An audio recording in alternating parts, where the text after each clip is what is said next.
Hi అండి, ఈరోజు మనం దొండకాయ పచ్చడి ముక్కలు చేసుకుందాం. దానికి కావాల్సినవి దొండకాయలు ఒక పావు కిలో, ఒక 10 వెల్లుల్లి రెబ్బలు, ఒక స్పూను చిన్న స్పూను పసుపు, 2 స్పూన్స్ కారము, ఒక స్పూన్ చింతపండు గుజ్జు, 1½ స్పూను సాల్ట్.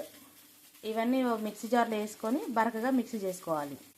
ఇలా పట్టుకోవాలి బరకగా. కావాలంటే కొంచెం ముక్కల్లాగా ఉంచుకోవచ్చు, కావాలంటే కొంచెం మెత్తగా కూడా పట్టుకోవచ్చు, కానీ కొంచెం పంటి కింద పడేలాగా ఉండాలి కాబట్టి నేను ఇలా పట్టాను. ఇప్పుడు మనం పచ్చడి పట్టుకున్నాం కదా, దాన్ని పక్కన పెట్టుకుని ఆయిల్ పెట్టుకున్నాను. నేను ముందే ఆయిల్ వేడైంది. ఇప్పుడు తాలింపు గింజలు వేసుకుంటున్నాను. అలాగే ఎండుమిరపకాయలు వేసుకుంటున్నాను, కరివేపాకు.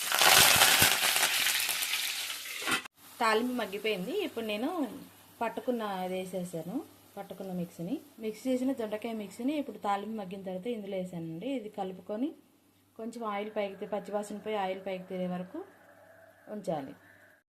చూడండి, పచ్చివాసన పోయింది. ఇంకా ఫైనలీ డన్ అయిందండి. చూడండి, ఆయిల్ ఇట్లా సైడ్లు ఇటు చూడండి, ఆయిల్ ఇడుస్తుంది. ఇంకా ఈ స్టేజ్లో మనం దించేసుకోవచ్చు.